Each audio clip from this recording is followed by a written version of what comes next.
protein deficiency can severely compromise your immunity and thereby increase the risk of contracting various infections. Hello, I'm Ambika Singh Kama. A very warm welcome to Protein X Protein Abhiyan, where we talk to doctors, dietitians, wellness coaches to learn why protein is an essential element for maintaining a healthy lifestyle.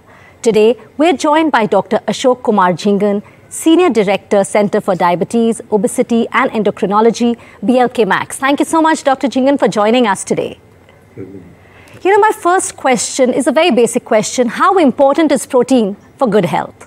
Protein is an important part of the building of the body, and it is an amino acid, because without the amino acids we cannot have the muscles, bone and all the enzymes which are working in the body. All the functions of the organs are dependent on the protein part, and if there is no protein or less protein, it won't work. So proteins are found. These are the proteins which are found especially in all part of the body. We talk about the bones, muscles, brain. We talk about the enzymes, so hormones, because most of the hormones, they work with when there is a protein. So proteins keep muscles, bones strong. They also make the hemoglobin, which is a part which carries the oxygen, and this oxygen goes to all the parts of the body. We get regeneration, we get oxygenation, all the body works, and in the absence of the oxygen, everything becomes, it gets here and there, and then all the functions of the body are disturbed. And this is the protein which is found in the vegetarian and non-vegetarian foods. When we talk about the non-veg, it is found in the red meat, it is found in the lean thin meat like chicken, fish, and in the vegetarian part, we talk in the dairy products, in the egg, in the nuts, and even all on the legumes and all this. This is in abundance in tofu. It is found there. Okay. So, Dr. Jhingan, you've explained us why protein is important and also where, we can find it for our daily diet. But tell us what happens if we do not consume adequate proteins. What are the signs and symptoms which, the body should look out for, people should be looking out for?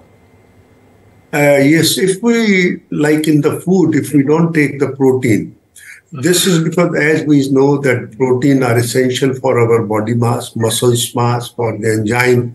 And when this it is deficient, it leads to the disturbance, it leads to the anemia, it leads to the loss of weight, it leads to the swelling in the legs and face and the body overall. There is a swelling, there is a fluid collection is there, then there is a muscle mass is lost, then there is a lack of appetite, because when we take a protein, it gives a feeling of satiety. And when we take a protein, we feel that fullness in the so that we don't eat much. But when we don't eat any protein, so then there is no appetite also. So I think this, in the absence of protein, these all type of the symptoms and signs, they appear, and person feel tired, giddiness, all the time is fatigue. So these are the mainly symptoms in the absence or if there is a low protein in the body. So, Dr. Jhingan, not just physically, you also said it affects the mood, of a person. So even mentally it does affect. But the last point, what you said about fatigue and tiredness, how does adequate protein help in dealing with it? We get three things are there. One is called the carbohydrates, one is a protein, another is a fat. Carbohydrates provides 4 calories per gram. Protein provides about 4, and the fats provide about 9 calories per gram. Okay. So this is the carbohydrates provide a ready-made immediately. If you see the players, they eat the carbohydrate like a banana in the fruit, immediately they get energy.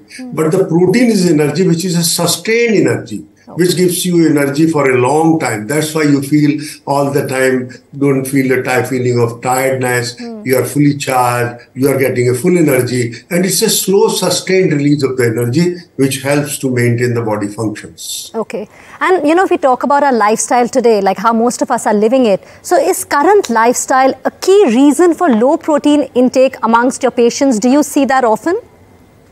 Yes. I think the totally lifestyle has changed, and as you said very correctly, the people are, I always believe that now there is a 7S are mainly responsible for all these lifestyle problems. Sedentary lifestyle, stress, lack of sleep, excess with salt, excess with sugar, smoking and spirits or alcohol.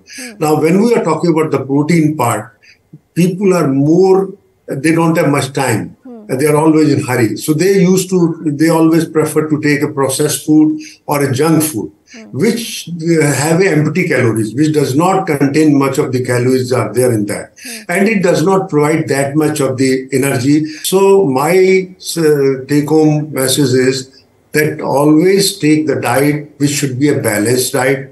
We should have a protein, because protein, nothing can replace the proteins, which are amino acids. Amino acids are the building block of the body. All the muscles, all the bones, all the hormones, all the enzymes, whichever enzymes are there in the body, they will not work unless if there is no protein. So that's why the protein should be a part of the essential part of the food. And one more message, that avoid this 16-hour fast and all that, because there you will get all these problems.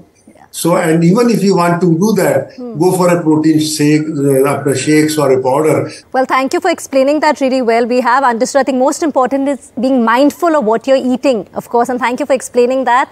With that, we have come to an end to the segment of Protein X Protein Abhiyan. But send us your suggestions on what more you would want us to discuss about protein here.